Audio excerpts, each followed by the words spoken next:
രക്തസാക്ഷികൾ സിന്ദാബാദ് എന്ന മുദ്രാവാക്യം വിളിക്കുന്ന ഒരു പാർട്ടി ഒരു രക്തസാക്ഷിയുടെ കുടുംബത്തോട് കാട്ടിയ നീതികേടിനെ കുറിച്ച് ഒരമ്മ വെളിപ്പെടുത്തുന്നു. തിരുവനന്തപുരത്ത് നിന്ന് സിറ്റിസൺ ജേർണലിസ്റ്റ് നജുമുദ്ദീന്റെ റിപ്പോർട്ടിലേക്ക്. ഞാൻ നജുമുദ്ദീൻ.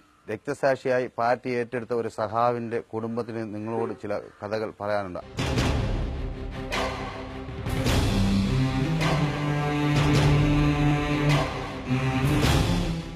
2004 ജൂലൈ 18 തിരുവനന്തപുരം പാലോട് ജവഹർ കോളനി നിവാസികൾക്ക് ആ ദിനം ഇന്നും ഒരു നടുക്കുന്ന ഓർമ്മയാണ്.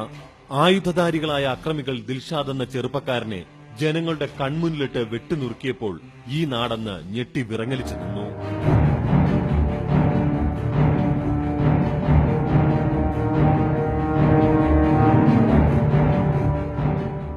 കമ്മ്യൂണിസ്റ്റ് പാർട്ടി പ്രവർത്തകനായ ദിൽഷാദിന്റെ കൊലപാതകം വലിയ വാർത്തയായി.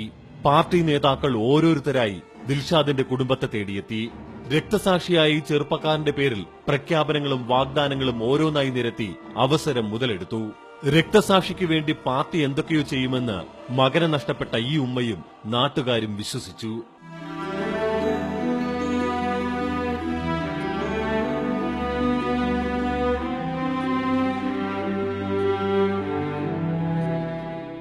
ഈ സംഭവം നടന്ന് 3-4 ദിവസമൊക്കെ കഴിഞ്ഞപ്പോൾ അവിടെ യോഗങ്ങൾ കൂടി മന്ത്രിമാരൊക്കെ വന്ന് ഒരു ദിൽഷാദിന് 1000 ദിൽഷാദിനെ എനിക്ക് തരുമെന്ന് എൻ്റെ കുടുംബത്തിലുള്ള എല്ലാ അംഗങ്ങൾക്കും എല്ലാ കാര്യത്തിലും അവർ എപ്പോഴും അവർ ഉറപ്പായി അവർ കാണുമെന്ന് ഉള്ള വാഗ്ദത്തങ്ങളൊക്കെ അവർ ചെയ്തു.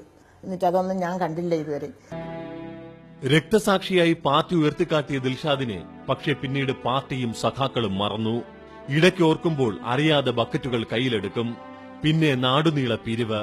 ആ പിരിവുകളിൽ ബക്കറ്റുകൾ നിറഞ്ഞു കവിഞ്ഞെങ്കിലും ഈ കുടുംബത്തിന് ഇന്നും നഷ്ടം മാത്രം. പിരിവ് നടത്തിയപ്പം ഞങ്ങൾ പറഞ്ഞു, ഞാനും എൻ്റെ മോനും മോളും കൂടെ പറഞ്ഞു, പിരിവ് നടത്തരുത്, എൻ്റെ മോൻ നഷ്ടപ്പെട്ടത് എല്ലാം പിരിവ് നടത്തല്ലേ, ജനങ്ങളെ നിന്ന് പൈസ പിരിക്കരുത്, നിങ്ങൾ ഗവൺമെന്റിൽ നിന്ന് എന്തെങ്കിലും ഒരു സഹായം ചെയ്യാൻ ഒക്കുമെങ്കിൽ ഞങ്ങൾക്ക് ചെയ്തു തരണം.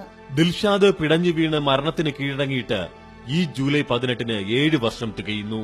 പക്ഷേ ആ കൊലപാതകത്തെക്കുറിച്ചുള്ള അന്വേഷണം എങ്ങും എത്തിയില്ല. 5 വർഷക്കാലം മുമ്പ് ഇടതുപക്ഷം ഭരണത്തിലെത്തിയപ്പോൾ ഈ ഉമ്മ ഏറെ പ്രതീക്ഷിച്ചു. 5 വർഷത്തെ ഭരണം ആഘോഷമാക്കി സഖാക്കൾ പടിയിറങ്ങുന്നതുവരെയും ദിൽഷാദിന്റെ കൊലയാളികൾക്ക് ശിക്ഷ വാങ്ങിക്കൊടുക്കാൻ ഒന്നും ചെയ്തില്ല. ഇപ്പോഴും ഈ ഉമ്മയ്ക്ക് നിരാശ മാത്രം. ഇവർ 5 വർഷം ഭരിച്ചല്ല, 5 വർഷം ഭരിച്ചിട്ട് ഇവരെന്തെങ്കിലും ഒരു ഇതിനൊരു ഇതുണ്ടായിക്കുക. ഞാൻ എന്നിട്ട് പറഞ്ഞ് എന്നെ കൊണ്ട് ഒരു അപേക്ഷ എഴുതി, അറിയത്തക്ക ഒരിടത്തൊക്കെ ഇതിന്റെ ഈ പാർട്ടിയിലുള്ളടത്തൊക്കെ പറഞ്ഞ് എന്നെ കൊണ്ടൊരു അപേക്ഷ എഴുതി ഞാൻ ഒപ്പിട്ട് തരാം, നിങ്ങൾ എഴുതി കൊണ്ടുവന്നിട്ട് സുപ്രീം കോടതിയിൽ എവിടെയെങ്കിലും കൊടുത്തതിനൊരു പരിഹാരം, ഈ കേസ് എടുക്കാൻ വേണ്ടിയിട്ട് നമുക്കൊരു അപേക്ഷ കൊടുക്കാന്നൊക്കെ പറഞ്ഞിട്ട് പോലും ആരും രംഗത്തോട്ട് വന്നിട്ടില്ല. നാടുനീളെ പിരിവ് നടത്തി പാർട്ടി ഫണ്ട് വികസിപ്പിക്കാൻ മാത്രം തന്റെ മകന്റെ മരണത്തെ ഉപയോഗിക്കുന്ന സ്വന്തം പാർട്ടിക്കാരോടുള്ള വിശ്വാസം ഇന്ന് ഈ ഉമ്മയ്ക്ക് നഷ്ടപ്പെട്ടു. ഇവര് പിരിവ് നടത്തണോ എന്തോ യാതോ ഇവരടുത്തൊന്നും ചോദിക്കാൻ പറ്റൂല. ചോദിക്കണമെങ്കിൽ അവർ നമ്മൾ പൈസയ്ക്ക് വേണ്ടി നമ്മൾ ചോദിക്കണം എന്ന് അവർ പറയും. അങ്ങനെയാണ് അവരെ പറച്ചിലിപ്പം. എനിക്ക് എൻ്റെ മോൻ നഷ്ടപ്പെട്ടത് അവർ കോടികളാണ് എനിക്ക് എണ്ണി തന്നിരുന്നാലും എൻ്റെ മോന്റെ നഷ്ടം എനിക്ക് തീരാൻ പറ്റൂ. പ്രസ്ഥാനത്തിന് വേണ്ടി പിടഞ്ഞു മരിച്ച ഒരു സഖാവിന്റെ ഉമ്മയുടെ കണ്ണുനീർ തുടയ്ക്കാൻ പാർട്ടി ഒന്നും ചെയ്തില്ല. PS